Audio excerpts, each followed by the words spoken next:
الحمد للہ وحدہ والصلاة والسلام علی من لا نبی بعدہ ولا رسول بعدہ ولا معصوم بعدہ ولا امت بعد امتی ولا کتاب بعد کتابی اما بعد فاعوذ باللہ من الشیطان الرجیم بسم اللہ الرحمن الرحیم ام کنتم شہداء اذ حضر یعقوب الموت اذ قال لبنیہ ما تعبدون من بعدی صدق اللہ العظیم۔ قابل صد احترام واجب الاکرام حضرات علماء کرام، ارباب علم و دانش، اصحاب فکر و نظر، خواتین و حضرات، السلام علیکم ورحمۃ اللہ تعالی وبرکاتہ۔ آپ حضرات نے میرا سلام تو سنا ہے مگر جواب نہیں دیا، جبکہ سلام کرنا تو سنت ہے اور سلام کا جواب دینا واجب ہے۔ میں ایک دفعہ پھر سلام کرتا ہوں تاکہ آپ اس واجب کی ادائیگی کر سکیں۔ السلام علیکم ورحمۃ اللہ وبرکاتہ۔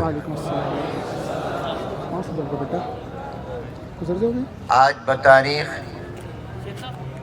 3 دسمبر 2022 بروز ہفتہ جامعۃ الخیر جوہر ٹاؤن لاہور کی یہ سالانہ تقریب انعقاد پذیر ہے۔ میں آپ سب حضرات کا دل کی اتھاہ گہرائیوں سے شکر گزار ہوں کہ آپ اپنی مصروفیات میں سے وقت نکال کر ہماری درخواست پر یہاں تشریف لائے، اور اللہ تبارک و تعالیٰ کی رحمت سے مجھے یقین ہے کہ قرآن کریم کے حفاظ کے ساتھ آپ نے جس محبت کا مظاہرہ کرتے ہوئے ان کی حوصلہ افزائی کے لیے آپ اس تقریب میں تشریف لائے، انشاءاللہ اللہ تعالیٰ اس محبت کی وجہ سے جنت میں بھی قرآن کے حافظوں، قاریوں اور عالموں کے ساتھ جمع فرما دیں گے۔ حدیث مبارکہ میں ہے، مسلم شریف میں بھی یہ روایت ہے اور دیگر کتب احادیث میں بھی ہے، حضرت انس بن مالک رضی اللہ تعالیٰ عنہ اس روایت کو نقل کرتے ہیں کہ ایک صحابی نے جناب نبی کریم حضور اکرم صلی اللہ علیہ وسلم سے پوچھا، متی الساعہ، قیامت کب آئے گی؟ یہ سوال جناب نبی کریم صلی اللہ علیہ وسلم سے مختلف موقع پر مختلف حضرات نے کیا۔ یہ سوال سید الملائکہ جبریل علیہ السلام نے بھی سید الانبیاء سے کیا کہ قیامت کب آئے گی۔ ان کو حضور علیہ السلام نے جو جواب دیا وہ تو یہ تھا، مل مسئول عنہا بعالم من السائل، جس سے پوچھا جا رہا ہے وہ اتنا ہی جانتا ہے جتنا پوچھنے والا جانتا ہے۔ اس لیے گویا مطلب یہ تھا کہ نہ تم جانتے ہو نہ میں جانتا ہوں کہ قیامت کب آئے گی، یہ صرف علم اللہ کے پاس ہے، ان اللہ عندہ علم الساعہ۔ ایک مرتبہ یہی سوال ہوا کہ قیامت کب آئے گی، تو آپ نے جواب میں اس کی نشانی بیان فرمائی، اذا وسد الامر الى غیر اہلہ فانتظر الساعہ، جب کوئی کام بھی نااہل کے حوالے ہو جائے تو تم قیامت کا انتظار کرو۔ اور ایک مرتبہ یہ سوال جب کیا گیا کہ یا رسول اللہ صلی اللہ علیہ وسلم قیامت کب آئے گی، تو آپ صلی اللہ علیہ وسلم نے پہلا سوال اس سے کیا، سوال کرنے والے سے، ما عادت لہا، تم یہ بتاؤ تم نے تیاری کیا کی ہے؟ قیامت جب بھی آئے گی اصل چیز تو یہ ہے کہ آپ نے تیاری کیا کی ہے۔ تو اس صحابی نے جواب میں عرض کیا، یا رسول اللہ صلی اللہ علیہ وسلم جہاں تک تیاری کی بات ہے، میرے پاس زیادہ نمازیں، روزے، زکوٰۃ، حج وغیرہ نہیں ہیں، میں نے صرف فرض نمازیں ادا کی ہیں، فرض زکوٰۃ کا فرض ادا کیا ہے، نفلی صدقہ خیرات میں نے زیادہ نہیں کیا، میرے پاس صرف فرائض و واجبات ہیں۔ لیکن ایک تیاری میرے پاس آخرت کی ہے، اور وہ یہ ہے کہ میرے دل میں اللہ تعالیٰ کی اور آپ کی محبت ہے۔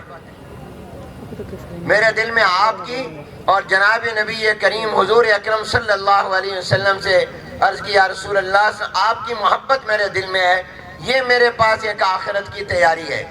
تو جناب نبی کریم صلی اللہ علیہ وسلم نے جواب میں فرمایا، انت مع من احببتا، پھر اس بات کی فکر نہ کرو کہ قیامت کب آئے گی، قیامت جب بھی آئے گی تم اسی کے ساتھ ہوگی جس سے تمہیں دنیا میں محبت ہے۔ اور ایک حدیث میں عام الفاظ فرمائے، المرء مع من احبا،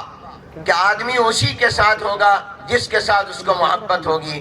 اگر دنیا میں محبت نیک لوگوں کے ساتھ ہے، دنیا میں اگر محبت قرآن کے حافظوں، قاریوں، علماء، صلحاء، اولیاء اللہ کے ساتھ ہے، دنیا میں اگر محبت تابعین، تبع تابعین، مفسرین، فقہاء، مجتہدین کے ساتھ ہے، حضرات صحابہ کرام رضوان اللہ تعالی مجمعین اور اہل بیت کے ساتھ ہے، تو اگرچہ ان میں دنیا میں ان سے ملا ہو یا نہ ملا ہو،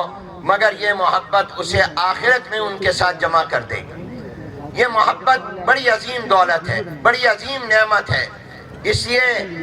کوشش کیا کریں کہ ہماری محبتیں اور دوستیاں نیک لوگوں کے ساتھ ہوں، اللہ والوں کے ساتھ ہوں۔ حضور اکرم صلی اللہ علیہ وسلم نے فرمایا، المرء مع من احبا، اور ظاہر ہے کہ جب بھی کسی دینی تقریب میں کوئی جاتا ہے تو وہ دین کے ساتھ اپنی محبت کی وجہ سے جاتا ہے، وہ اہل دین سے اپنی محبت کی وجہ سے جاتا ہے۔ یہ محبت دنیا میں بھی کام آتی ہے اور انشاءاللہ آخرت میں بھی کام آئے گی۔ آپ کے سامنے ابھی کچھ بچوں نے پروگرام پیش کیے، آپ اور میں الحمدللہ اس وقت میں صاحب اولاد ہیں، اکثریت ہم والد کے درجے میں ہیں اور بہت سی پردے میں مائیں ہیں۔ ماں باپ کی سب سے بڑی ذمہ داری کیا ہے؟ ماں باپ کی سب سے پہلی اور بڑی ذمہ داری جو آغاز میں ہے وہ یہ کہ جب اللہ ان کو اولاد کی نعمت عطا کریں تو وہ اپنی اولاد کا نام اچھا رکھیں، وہ اپنی اولاد کے نام بہترین رکھیں، اس لیے کہ نام کا بھی نام والے پر اثر ہوا کرتا ہے۔ جب نام اچھا ہوگا تو میں کہا کرتا ہوں، یہ اکثر ہمارے ہاں کچھ دنوں کے بعد مدارس کے تعلیمی سال کی اختتامی تقریبات شروع ہو جائیں گی، تو اس میں قرآن کریم کے بعد جو سب سے زیادہ صحیح کتاب ہے، اصح الکتب بعد کتاب اللہ، بخاری شریف کی آخری حدیث کا اکثر مدارس میں درس ہوتا ہے۔ تو میں کہا کرتا ہوں کہ امام بخاری رحمۃ اللہ علیہ کی والدہ نے اور ان کے والد نے ان کا نام محمد رکھا تھا۔ امام بخاری کا والد کا نام اسماعیل ہے،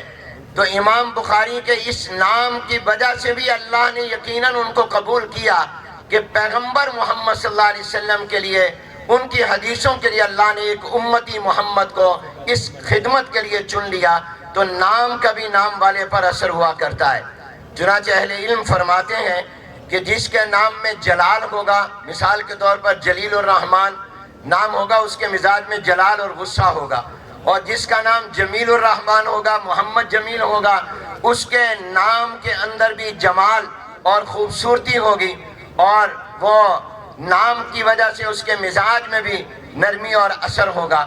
تو اس لیے سب سے پہلی ذمہ داری ہماری یہ ہے کہ جب اللہ ہمیں اولاد کی نعمت سے نوازیں، خواہ وہ اولاد بیٹا ہو یا بیٹی، ہم اس کا نام اچھا رکھیں۔ یہ ماں باپ، کیونکہ نام اولاد نے خود تو رکھنا نہیں ہوتا، وہ تو پیدا ہوئے تو ماں باپ نے رکھنا ہوتا ہے، اور عام طور پر ماں باپ یہ سوچتے ہیں کہ ہم وہ نام رکھیں جو نیا نام ہو۔ وہ ایک صاحب، ایک مولوی صاحب کے پاس آئے اور کہا، مجھے اللہ نے بیٹا دیا ہے، کوئی نیا نام بتا دیں جو آج تک کسی کا نام نہ ہو۔ انہوں نے کئی نام، اہلاً و سہلاً، انہوں نے کئی نام بتائے، تو انہوں نے کہا یہ نام بھی ہے، یہ نام بھی ہے، یہ بھی نام ہے۔ تو وہ مولوی صاحب نے کہا، اچھا پھر تم اپنے بیٹے کا نام شیطان رکھ لو، یہ کسی کا نام نہیں ہے۔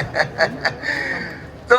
لوگ نیا نام ڈھونڈتے ہیں، نیا مت ڈھونڈو، یہ ڈھونڈو کہ نبیوں والا کوئی نام رکھیں، کسی پیغمبر اور نبی کا جو نام ہے وہ نام رکھیں۔ اور جناب نبی کریم صلی اللہ علیہ وسلم کا نام تو سب سے اونچا نام ہے، صحابہ کے نام پر نام رکھیں، اہل بیت کے نام پر نام رکھیں، حضور علیہ السلام کی بیٹیاں فاطمہ، زینب، رقیہ، ام کلثوم کے نام پر نام رکھیں، اور اسی طرح پر حضور علیہ السلام کی جو ازواج مطہرات ہیں ان کے نام پر نام رکھیں، تو کوشش کیا کریں کہ وہ نام جو قرآن کریم میں ہے، وہ نام جو احادیث مبارکہ میں ہے، وہ نام جو انبیاء علیہ السلام کے ہیں، وہ نام جو صحابہ کرام کے ہیں، وہ نام جو اولیاء اللہ کے ہیں، وہ نام اپنے بیٹے کا، بیٹی کا رکھیں، نیک عورتوں کا، کیونکہ نام کا بھی نام والوں پر اثر ہوتا ہے۔ تو پہلی ذمہ داری ہماری یہ ہوتی ہے کہ ہم اپنی اولاد کا نام اچھا رکھیں، اور اس کے بعد دوسری ذمہ داری ہماری یہ ہے کہ ہم بچپن سے ہی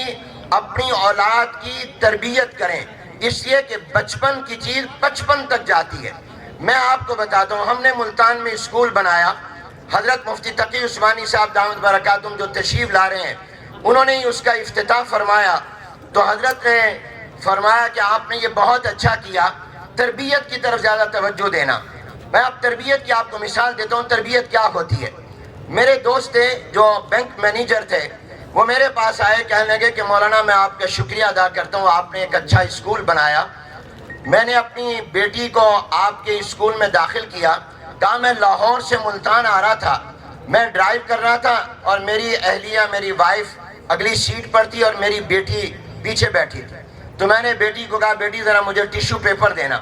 تو بیٹی نے مجھے ٹیشو پیپر دیا، تو میں نے کہا تھینک یو بیٹی، تو فوراً بیٹی کہنے لگی ابا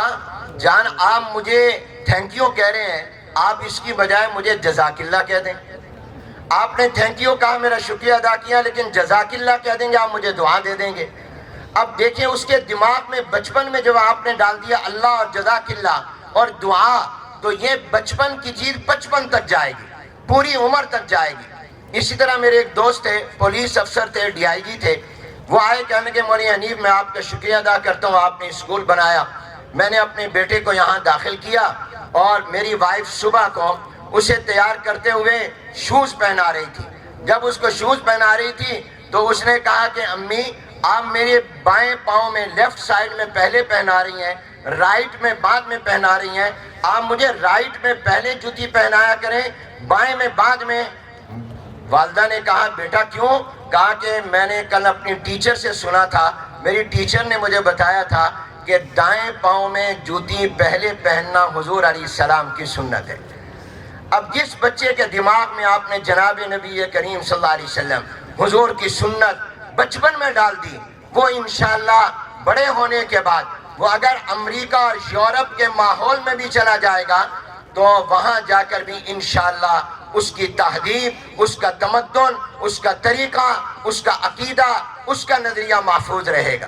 اس لیے ہماری سب سے بڑی ذمہ داری جو ہے وہ دیکھیے آپ کی سب سے بڑی دولت کیا ہے۔ یہاں ماشاءاللہ علماء، ہمارے سیاسی رہنما اور مختلف اساتذہ اور لوگ بیٹھے ہیں، ہم ہر ایک ذرا اپنے آپ سے پوچھیں میری سب سے بڑی قیمتی متاع کیا ہے، میری سب سے بڑی دولت اور میرا سب سے بڑا سرمایہ اور جائیداد کیا ہے۔ میری سب سے بڑی دولت اور آپ کا سب سے بڑا سرمایہ آپ کی اولاد ہے۔ ہم سب کی سب سے گاڑیاں، کوٹھیاں، بنگلے، بزنس، کاروبار کس کے لیے ہے؟ اولاد کے لیے انسان کرتا ہے۔ تو سب سے بڑی متاع انسان کی اولاد ہے،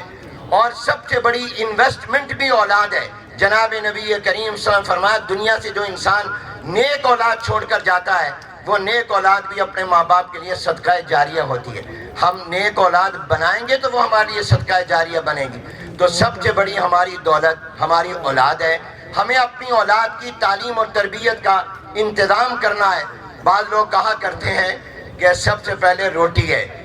بعد میں کوئی دین اور ایمان ہے۔ تو ایک دن میں نے کہا کہ نہیں، سب سے پہلے دین اور ایمان ہے، اس لیے کہ جناب نبی کریم حضور اکرم صلی اللہ علیہ وسلم فرمایا کہ جب تمہارے بچے 7 سال کے ہو جائیں تو ان کو نماز کا کہو، اور پھر 10 سال کے ہو جائیں نماز نہ پڑھیں تو سختی سے ان کو نماز پڑھنے کا کہو۔ تو معلوم ہوا، اور پھر جب ہم پیدا ہوئے تھے تو سب سے پہلے ہمارے کان میں اذان کہی گئی تھی اور ایک کان میں اقامت کہی گئی تھی۔ روٹی دودھ تو بعد میں تھا، سب سے پہلے ہمارے کانوں نے اللہ کا اور حضور علیہ السلام کا نام سنا تھا۔ تو سب سے پہلی چیز ایمان ہے، سب سے پہلی چیز دین ہے، سب سے پہلے اللہ اور اس کے پیغمبر جناب نبی کریم صلی اللہ علیہ وسلم ہے۔ قرآن کے پہلے پارے کی جو آیت میں نے پڑھی ہے، آپ سب حضرات ماشاءاللہ جانتے ہیں، اہل علم ہیں، ام کنتم شہداء اذ حضر یعقوب الموت، اللہ تعالیٰ فرما رہے ہیں وہ وقت تمہیں یاد ہے جب یعقوب علیہ السلام کا آخری وقت تھا اور ان کے ارد گرد ان کی اولاد جمع تھی، تو انہوں نے اپنی اولاد سے ایک سوال کیا، اور وہ سوال یہ کیا ما تعبدون من بعدی، میرے بعد کس کی عبادت کرو گے؟ اب دیکھیے یعقوب علیہ السلام آخری وقت ہے اور دنیا سے جاتے ہوئے اپنی اولاد سے یہ سوال نہیں کر رہے میرے بعد کیا کاروبار کرو گے، میرے بعد کیا بزنس کرو گے، میرے بعد کہاں جاؤ گے، میرے بعد کیا کیا کرو گے، کہاں رہو گے، بلکہ یہ فرما رہے میرے بعد عبادت کس کی کرو گے؟ انہوں نے جواب میں کہا ہم اللہ کی عبادت کریں گے، اسی خدا کی کریں گے جس کی آپ کرتے ہیں، اور آپ سے پہلے حضرت ابراہیم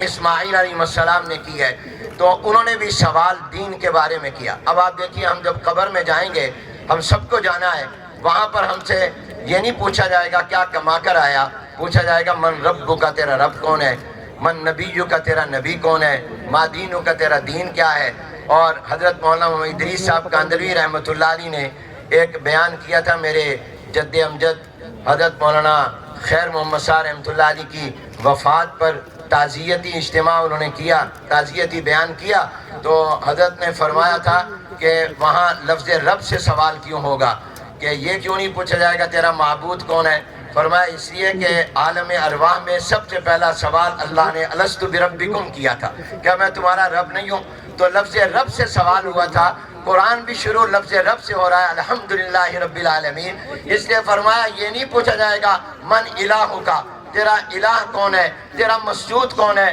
تیرا معبود کون ہے، بلکہ پوچھا جائے گا تیرا رب کون ہے۔ یہ آپ کے دادا ڈاکٹر سعد صدیقی موجود ہیں، ان کے دادا حضرت مولانا ادریس صاحب کاندھلوی رحمۃ اللہ علیہ کا ایک بہت بہترین بیان ہمیں ملا ہے، جو انہوں نے ہمارے جد امجد حضرت مولانا خیر محمد رحمۃ اللہ علیہ کی وفات کے بعد خیر المدارس میں تعزیت کے لیے تشریف لائے تو وہاں پر بیان فرمایا، تو فرمایا کہ وہاں سوال یہ ہوگا من رب کا، تیرا رب کون ہے؟ تو میں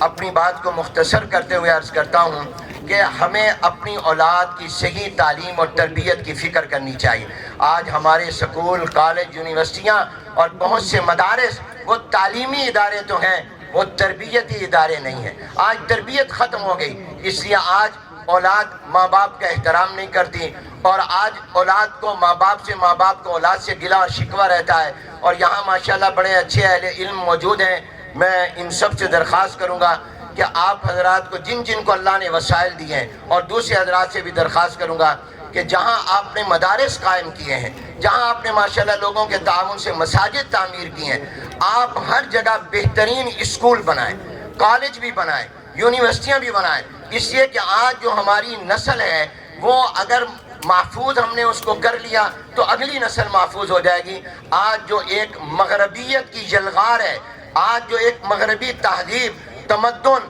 اور مغربی فکر اور فلسفے اور نظریے کی یلغار ہے، اگر آپ چاہتے ہیں ہمارا اسلامی نظریہ، ہماری اسلامی تہذیب، اسلامی تمدن ہمارا باقی رہے، تو اس کے لیے ضروری ہے کہ ہم اپنے بچوں کی تعلیم اور تربیت کی طرف فکر کریں۔ آج بچے بھی موبائل پر اور ماں باپ بھی موبائل ٹیلی فون پر، ہر ایک دوسرے کے قریب بیٹھے ہوتے ہیں مگر دونوں ایک دوسرے سے غافل ہوتے ہیں۔ دنیا سے رابطہ ہوتا ہے، گھر والوں سے رابطہ نہیں ہوتا۔ موبائل ہاتھ میں، نیٹ ہے اور گوگل ہے، فیس بک ہے، یوٹیوب ہے، اور ساتھ بیٹھے ہوئے ایک دوسرے سے بات نہیں ہوتی۔ ہم اپنے زمانے میں بہت سی چیزیں ہماری ماں نے ہمیں سکھائیں، بہت سی چیزیں ہمارے والد نے ہمیں سکھائیں، ہم نے گھر میں، کیا آج گھر کا وہ کردار ہے؟ آج وہ گھر کا کردار نہیں رہا۔ اور اسی طرح ہمارے سکولوں، کالجوں، یونیورسٹیوں میں بھی مجھے بعض حضرات نے بتایا کہ حضرت مولانا سید سلیمان ندوی رحمۃ اللہ علیہ نے جب پاکستان بن رہا تھا تو فرمایا تھا کہ بھی پاکستان بن رہا ہے مگر مجھے ایک خطرہ ہے کہ ہندوستان میں مجھے ارتداد کا خطرہ ہے اور پاکستان میں مجھے الحاد کا خطرہ ہے، کہ ہو سکتا ہے کہ ہندوستان میں وہاں کا مسلمان ہندوؤں کے جبر کی وجہ سے اسلام چھوڑ کر کہیں نعوذ باللہ مرتد نہ ہو جائے، اور چنانچہ آج بہت سی جگہوں پر جو وہاں کی انتہا پسند ہندو حکومت مسلمانوں پر ظلم کر رہی ہے تو وہاں کے حالات آپ کے سامنے ہیں۔ اور پاکستان میں مجھے الحاد اور بے دینی کا خطرہ ہے، اور کس تیزی سے آج یہاں پر الحاد کا سیلاب ہے، اس کے آگے بند باندھنا ہے، اور اس کے لیے ضروری ہے کہ جن لوگوں کو اللہ نے عقل و دانش دی ہے، وسائل دیے ہیں، وہ اپنے اسکول قائم کریں، کالج قائم کریں، یونیورسٹیاں قائم کریں۔ ہم نے جب یہ اسکول بنائے، اس وقت ہمارے تقریباً 4 اسکول چل رہے ہیں جہاں ہم اے لیول بھی کراتے ہیں، ساتھ قرآن کا حفظ بھی کراتے ہیں، دینی تعلیم کے ساتھ ساتھ عصری تعلیم بھی دیتے ہیں۔ اور الحمدللہ اب تو وفاق المدارس العربیہ پاکستان نے بھی یہ طے کر دیا ہے کہ انشاءاللہ مڈل تک کی تو تعلیم تھی ہی، اب ہم انشاءاللہ 1-2 سال تک اپنے تمام مدارس میں میٹرک تک کی بنیادی تعلیم بھی لازم کر رہے ہیں۔ میٹرک کے بعد پھر وہ بچہ عالم بنے گا، اولیٰ سے دورہ حدیث تک پڑھے گا، تاکہ اس کے پاس ہماری جنرل ایجوکیشن بھی ہو، بنیادی اور بیسک، اور ہماری دینی تعلیم بھی اس کے پاس ہو۔ تو میری درخواست ہوگی کہ آپ حضرات اسکول بنائیں، کالج بنائیں، یونیورسٹیاں بنائیں، اور جن جن کے بچے ان اداروں میں پڑھ رہے ہیں وہ ان کی تعلیم اور تربیت کی فکر کریں کہ میرا بچہ دین سے دور تو نہیں ہو رہا، کہیں اسلام سے دور تو نہیں ہو رہا، اللہ اور رسول سے دور تو نہیں ہو رہا۔ میں نام نہیں لیتا، لیکن دکھ کی بات تو یہ ہے کہ وطن عزیز اسلامی جمہوریہ پاکستان جو اسلام کے نام پر بنا، کلمے کے نام پر بنا، جس کی پارلیمنٹ کی پیشانی پر کلمہ طیبہ لکھا، جس کا دستور اور آئین یہ کہتا ہے کہ مملکت کا، ریاست کا مذہب اسلام ہوگا، یہاں کوئی قانون قرآن و سنت کے خلاف نہیں بن سکے گا، جہاں کا تعلیمی نظام اس آئین کے تقاضے مطابق اسلام کے مطابق ہونا چاہیے، اسلامی نظام اور نصاب تعلیم ہونا چاہیے، اس ملک کا وزیر داخلہ سورہ اخلاص نہ پڑھ سکے، اس ملک کا وزیر قانون اور ماہر قانون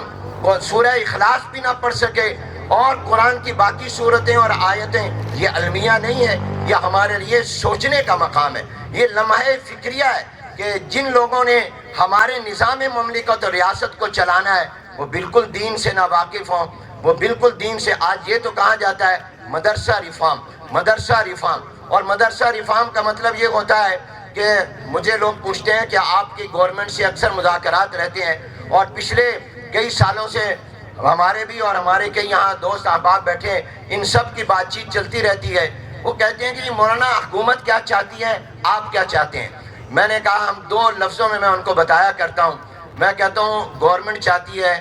دین کے مدرسے سکول بن جائیں، ہم چاہتے ہیں سکول مدرسے بن جائیں، بس اتنا فرق ہے، کوئی زیادہ فرق نہیں ہے۔ وہ چاہتے ہیں کہ تمام کے تمام مدرسوں میں قرآن و سنت کی تعلیم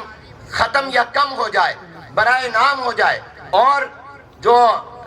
جنرل ایجوکیشن ہے وہ زیادہ ہو جائے، اور ہم یہ چاہتے ہیں کہ جہاں جنرل ایجوکیشن ہے اس کے ساتھ دین کی تعلیم بھی آ جائے۔ تو اللہ تبارک و تعالی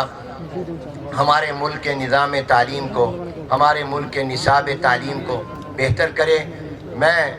آپ کو اپنا ایک واقعہ سناتا ہوں، یہیں میں جامعۃ الخیر جون ٹاؤن میں جمعہ میں نے ایک دن پڑھا، جمعے کے بعد بیٹھا تھا، ایک صاحب میرے پاس آئے، رونے لگ گئے، آنکھوں سے آنسو جاری ہو گئے اور بڑے بل بلا کر رونے لگے۔ یہ میں اپنی آپ بیتی آپ کو سنا رہا ہوں۔ میں نے کہا آپ کیوں رو رہے ہیں؟ کہا کہ میں نیوزی لینڈ رہتا تھا اور میں پاکستانی ہوں، میں نیوزی لینڈ سے پاکستان آیا اپنے بچوں کی تعلیم کے لیے، کیونکہ مجھے وہاں خطرہ ہوا کہ میرے بچے میرے ہاتھ سے نہ نکل جائیں۔ میں یہاں پاکستان آیا اور کہا کہ میں نے یہاں آ کر بہترین، چونکہ میرے بچے نیوزی لینڈ کے رہنے والے تھے، وہاں کے اسکول میں، تو میں نے سٹینڈرڈ کا معیاری اسکول تلاش کیا، تو کہا کہ میں نے یہاں لاہور میں ہی آپ کے قرب و جوار میں ہی ایک اسکول تلاش کیا جس کی فیس میں ڈالروں میں پے کرتا ہوں۔ اب میرا بیٹا مجھے کئی دن سے آ کر کہہ رہا ہے کہ میرے اسکول کا میرا ٹیچر مجھے مجبور کرتا ہے کہ شراب پیا کر۔ میں نیوزی لینڈ چھوڑ کر یہاں آیا ہوں، اس لیے آیا ہوں کہ میرے بچے کا دین محفوظ ہو جائے، میرے بچے کا اسلام محفوظ ہو جائے، میرے بچے کا اللہ اور رسول سے رشتہ پکا ہو جائے۔ اور میں نیوزی لینڈ چھوڑ کر اپنے بچوں کو یہاں آیا، میں نے رینٹ پر مکان لیا، میں نے اچھا خاصا خرچ کیا، اس لیے کہ میرا آنے والا کل، میری امید، میرا مستقبل میری اولاد ہے۔ ہمارا آنے والا کل کیا ہے، ہمارا مستقبل کیا ہے، ہماری امید کیا ہے؟ میرے دوستو، یہ سوچنے کی بات ہے کہ والد کا جنازہ ہو، والد کا جنازہ ہو اور بیٹا جنازے میں کھڑا ہو اور اس کو جنازے کا طریقہ بھی نہ آتا ہو، وہ جنازے کی دعا بھی نہ جانتا ہو۔ ہم کیسی اولاد تیار کر رہے ہیں جو جا کر دوسروں سے کہے گا میرا والد والدہ فوت ہو گئی، اپنا پڑھا ہوا قرآن مجھے دے دو۔ خود کوئی نہیں قرآن پڑھ سکتا، خود جا کے روزانہ والد کی قبر پر قرآن پڑھے، والدہ کے لیے ایصال ثواب کرے، نہیں بھی کرے گا تو پہنچ جائے گا۔ ہم تو ایصال ثواب کو مانتے ہیں، اور حضرت مولانا ادریس قادری رحمۃ اللہ نے اپنے اسی خطاب میں فرمایا کہ یہ بھی اللہ کی رحمت ہے کہ اللہ نے مرنے کے بعد فوراً قیامت قائم نہیں، درمیان میں عالم برزخ رکھ دیا، اور فرمایا اس کو میں نعمت کیوں کہہ رہا ہوں، اور کہا میرے والد کہتے تھے کہ یہ نعمت اور رحمت ہے، یہ عالم برزخ قبر کا جہان، کہا یہ اس لیے رحمت ہے کہ جو لوگ گناہگار قبروں میں پہنچیں گے، پیچھے ان کے رشتہ دار، ماں باپ اور ملنے والے قرآن پڑھیں گے، دعائیں پڑھیں گے، اللہ قیامت اور آخرت سے پہلے ان کو اس جہان میں بخش دے گا۔ یہ سینٹر میں رکھا تاکہ اللہ ان کو بخش دے۔ فرمایا کتنے لوگ ہیں جو 100 سال 200 سال 300 سال ہو گئے، 90 سال 60 سال 70 سال قبروں میں ہو گئے، اور ان کے اولاد قرآن پڑھ رہی ہے، یا وہ مسجد بنا گئے، مدرسہ بنا گئے، کوئی ہاسپٹل بنا گئے، کوئی صدقہ جاریہ جاری کر گئے، اب اس کا ثواب ان کو قبر میں مل رہا ہے، اگرچہ ان کے اعمال اس قابل نہیں تھے کہ وہ جنت میں فوراً جاتے، لیکن ان کے پیچھوں کے وجہ سے اللہ ان کو ثواب پہنچا کر بخش کر جنت میں داخل کر دے۔ اس لیے فرمایا یہ عالم برزخ بھی اللہ کی نعمت اور رحمت ہے۔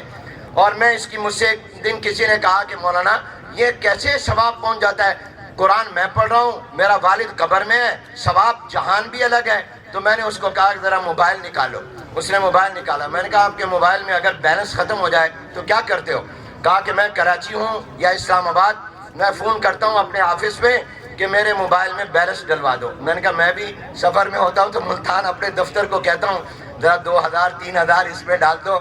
ملک سے باہر ہوتا ہوں کہتا ہوں پیسے بھیج دو، وہ پیسے مجھے مل جاتے ہیں، جبکہ میں کسی اور شہر اور ملک میں اور پیسے بھیجنے والا کسی اور میں، کوئی درمیان میں لائن نہیں ہے، کنیکشن نہیں ہے، لیکن اللہ کے نظام قدرت سے وہ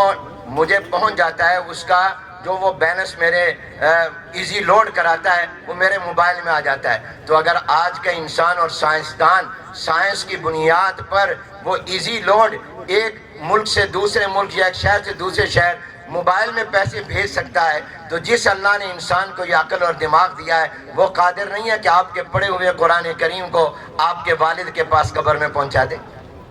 وہ تو قادر ہے، وہ تو خالق و مالک ہے۔ اس لحاظ سے میں یہ سمجھتا ہوں کہ ہمیں اپنی اولاد کی تعلیم اور تربیت کی فکر کرنی چاہیے، اور ہمیں اپنی اولاد کو